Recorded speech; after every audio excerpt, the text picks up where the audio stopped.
එහෙනම් හැමෝටම ආයිබෝවන් කියලා පිළිගන්නවා. ඉතින් අද මේ වීඩියෝ එකෙන් කතා කරන්න බලාපොරොත්තු වෙන්නේ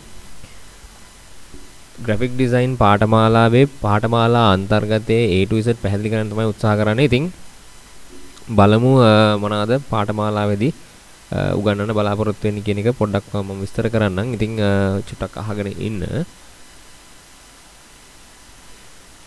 අපි graphic design පාඨමාලාවක් කරනකොට ඔයාලා දැනගන්න ඕන දෙයක් තමයි graphic පාඨමාලාවකදී ප්‍රධාන කොටස් තුනක් ගැන අපි කතා කරනවා.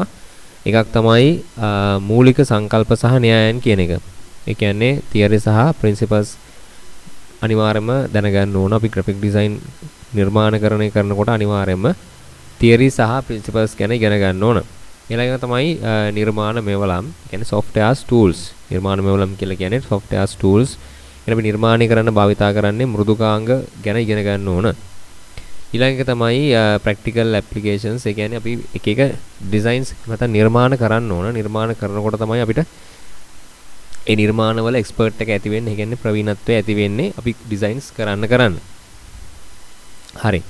එතකොට graphic පාඨමාලා අන්තර්ගතය ගැන කතා කරොත් අපිට ඒ අකුරෙන් පටන් ගත්තාම මුලින්ම මතක් වෙන්නේ alignment කියන එක. graphic වල වැදගත්ම කාරණාවක් alignment කියලා කියන්නේ නිර්මාණයක තියෙන සියලුම අංග. ඒ කියන්නේ අකුරු වෙන්න පුළුවන්, හරි රූප වෙන්න පුළුවන්, හැඩතල මේ ඔක්කොම එකිනෙකට සමබරව සහ පිළිවෙලට සකස් වෙලා තියෙනවද කියන එක තමයි මේ alignment කියලා කියන්නේ.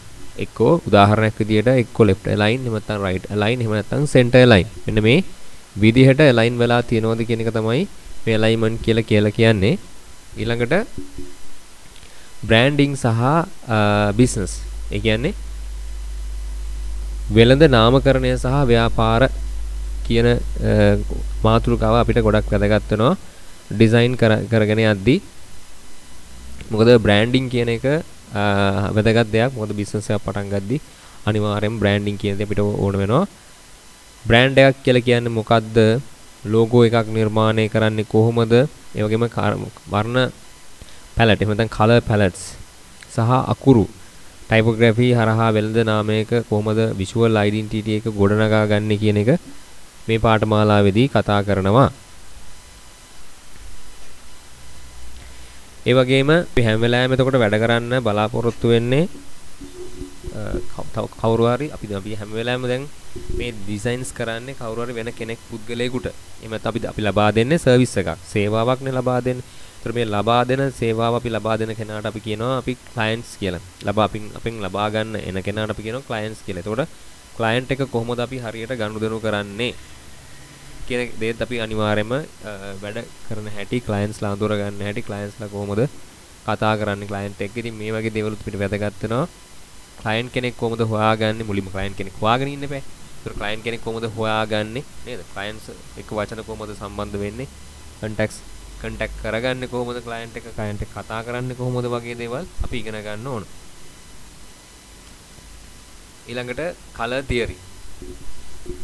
theory කියන එක ගොඩක් වැදගත් වෙනවා graphic design ඉගෙන ගන්නකොට. ඉතින් color wheel ඔයාලා අහලා ඇති color wheel එක ගැන අපි ඉගෙන ගන්න ඕන. ඒ වගේම primary ද්විතීයික colors මොනවාද, complementary colors කියන්නේ මොනවාද, මේ colors වර්ග ගැන අපි ඉගෙන ගන්න ඕන.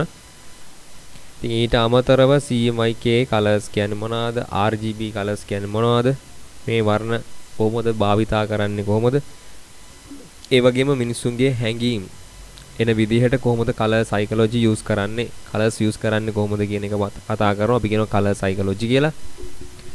ඒ ගැන කතා කරන්න ඕන අනිවාර්යයෙන්ම. කතා කරනවා මේ පාඨමාලාවේදී.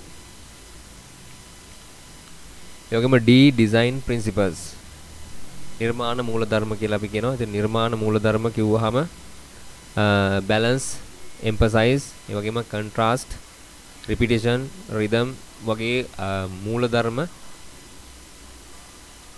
භාවිතා කරලා කොහොමද ආකර්ෂණීය graphic නිර්මාණයක් කරන්න කියන එක කතා කරනවා මේ පාඨමාලාවේදී.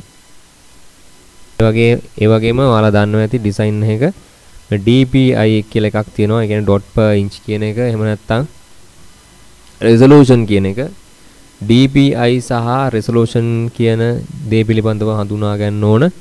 DP සහ resolution එක කොහොමද හරියාකාරව අපි පවත්වා ගන්න නිර්මාණයක වෙනස් වෙන්නේ නැතුව කියන එක ගැන ඉගෙන ගන්න ඕන. ඊළඟට ඊයගොරෙන් ගත්තාම elements of design කියන්නේ නිර්මාණයේ මූලික අංග කියන එක. ඒතකොට නිර්මාණයක අවශ්‍ය මූලික අංග විදිහට අපි දැනගන්න ඕන lines, shapes, space, text, ඒ වගේම image මොනවාද? රේඛා තියෙනවා. ඒ වගේම shape හැඩතල තියෙනවා. space කියලා කියන්නේ හිස් අවකාශය, texture කියලා කියන්නේ අකුරු සහ image කියලා කියන්නේ රූප. මෙන්න මේවා කොහොමද අපි හරියට පෙළගස්වා ගන්න ඩිසයින් එකක. ඉතින් මේ ගැන අපි ඉගෙන ගන්න ඕන file formats ගොනු ආකෘති කියලා කියනවා. ඉතින් විවිධ භාවිතයන් සඳහා ගැලපෙන ගොනු වර්ග, ඒ කියන්නේ files types තියෙනවා. දැන් අපි software එකට ගියාම ඔයාලට පේන ඇති word එකට ගියත් ඒක තියෙනවා. PDF තියෙනවා, JPG තියෙනවා නේද? PSD දැන් Photoshop file Photoshop වලින් අපි හදනකොට PSD කියලා file වර්ගයක් තියෙනවා. එතකොට PNG තියෙනවා, TIFF තියෙනවා. එක එක විදිහේ file තියෙනවා. PSB කියලා තියෙනවා. ඒ වගේ. හරි. ඉතින් ඒ වගේ files වර්ග ගණනාවක් තියෙනවා. ඒව ගැන ඉගෙන ගන්න. එතකොට Illustrator වලින් කරනවා නම් AI files වෙනම තියෙනවා. ඒකෙත් PDF කරන්න පුළුවන් නේ. අන්න ඒ වගේ files අවශ්‍ය files එක මොනවාද? EPS file කියලා තියෙනවා. ඔන්න වගේ files වර්ග මොනවාද කියන එක අපි ඉගෙන ගන්න ඕන. ඒ වගේම F අකුරෙන් ඊට පස්සේ G අකුරට ගියාම grids and layouts. grids and layout කියලා කිව්වහම grid system යනු නිර්මාණයක ඇති සියලුම අංග සහ පිළිවෙලකට හා සංවිධානාත්මක තැබීමට භාවිතා කරන ආකාරයට අපි කියනවා මේ grid system එකක් කියලා. magazine එකක්, poster එකක්, ඒ වගේම layout එකක් සකස් කරන ආකාරය. ඉතින් මේ වගේ දෙයකට තමයි මේ grid system එකක් ගොඩක් වෙලාවට වැදගත් වෙන්නේ. මොකද ගොඩක් details එකේ තියෙනවා අකුරු සහ වචන. මොකද magazine එකක් යන විදිහ වෙනස් නේ. සාමාන්‍ය design එකකට වඩා flyer එකක්, poster එකකට වඩා ඒ designs කරන විදිහ වෙනස් නේද? එතකොට ඒව කරන්න මේ grid system වැදගත් වෙනවා. grid සහ layouts කියන එක වැදගත් වෙනවා. ඒ hierarchy කියලා කියනවා දෘශ්‍ය ධ්‍රුව hierarchy h අකුරෙන් hierarchy එතකොට දෘශ්‍ය ධ්‍රුවාවලිය. අපි කියනවා නිර්මාණයක ඇති වැදගත්ම තොරතුරු මොනවාදයි නරඹන්නාට පළමුවෙන් පෙන්වා ඔවුන්ගේ අවධානය නිවැරදි දිශාවට යොමු කරන්නේ කෙසේද ඉගෙන ගැනීම. සාමාන්‍යයෙන් විශාල අකුරක් හෝ දීප්තිමත් වර්ණයක් යොදා ගනි. ඒ කියන්නේ hierarchy එක වැදගත්ම තොරතුරු මොනවාද කියන එක emphasize කරලා නරඹන්නාට පැහැදිලිව පේන විදිහට පෙන්වා දීම තමයි මේ hierarchy කියලා කියන්නේ.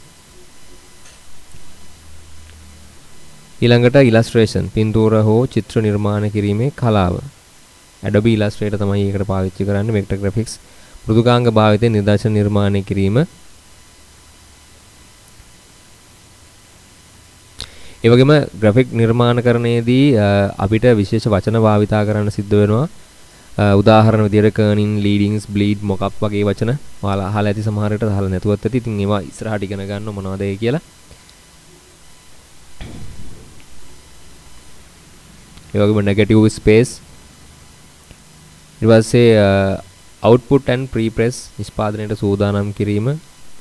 නිෂ්පාදනයට සූදානම් කරද්දී අනිවාර්යයෙන්ම මුද්‍රණය කරන්න හෝ වෙබ්සයිට් එකකට වෙබ් අඩවියකට මුදා හරින්න කලින් අපි ගොඩක් දේවල් හිතන්න ඕන. ඒතර printing කරද්දී නම් bleed එක තියන්න ඕන, marks තියන්න ඕන, trim marks තියන්න ඕන, ඊට පස්සේ colors corrections හදන්න ඕන, CMYK වලට හරවන්න ඕන නේ.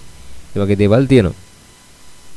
ඊළඟට Photoshop කියන මෘදුකාංගය ගැන අපි ඉගෙන ගන්නවා මේ පාඨමාලාවේදී. Photoshop වලදී photo editing, photo retouching, manipulations ආදී ගොඩක් දේවල්. ඒ වගේම flyer එකක් කොහොමද ඩිසයින් කරන්නේ, business card එකක් කොහොමද ඩිසයින් කරන්නේ, photo frames එකක් කොහොමද අපි හදාගන්නේ, business card එකක්, ඊළඟට invitation card එකක්, t-shirt එකකට ඩිසයින් එකක්. මේ වගේ ගොඩක් ඩිසයින්ස් අපි හදන විදිය ප්‍රැක්ටිකලි කතා කරනවා මේ පාඨමාලාව තුළදී. ඒ වගේම ගුණාත්මක භාවය පවත්වා ගන්න කොහොමද, ඩිසයින් එක quality සහ resolution එක හොඳට තියාගන්නේ කොහොමද, pixelations නොවෙන්න කියන්නේ pixel පේන්නේ නැති වෙන ඩිසයින් එකක් කොහොමද හරියට හදාගන්නේ කියන එක කතා කරනවා. ඒ වගේම raster graphics කියන්නේ මොකද්ද, vector graphics කියලා කියන්නේ මොකද්ද, මේ දෙක අතර වෙනස මොකද්ද, කොහොමද ඒක නිවැරදිව කරගන්නේ වගේ දේවල්. ඉතින් ඒ වගේම software skills විදිහට අපි Photoshop Illustrator මේ පාඨමාලාවේදී කතා කරනවා ගැඹුරටම සහ ඒවා ප්‍රැක්ටිස් කරනවා පාඨමාලාව තුලදීම ඔයාලා වෙනුවෙන්.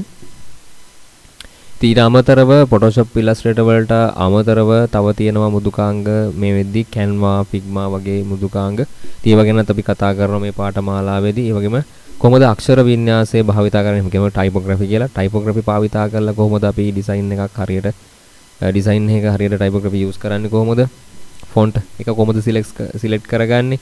size එක, font එක size එක, style එක, legibility වගේ දේවල් කොහොමද දියුණු කරගන්නේ කියන එක කතා කරනවා. ඒ වගේම තමයි විශේෂයෙන්ම mobiles development වලදී mobile apps development වලදී ඒ වගේම web development වැදගත් වෙන දෙයක් තමයි user experience සහ user interface design කියන එක. ඉතින් user experience design එකක් කොහොමද කරගන්නේ, user interface design එකක් කොහොමද කරගන්නේ නිවැරදිව හරියාකාරව කියන ගැන කතා කරනවා.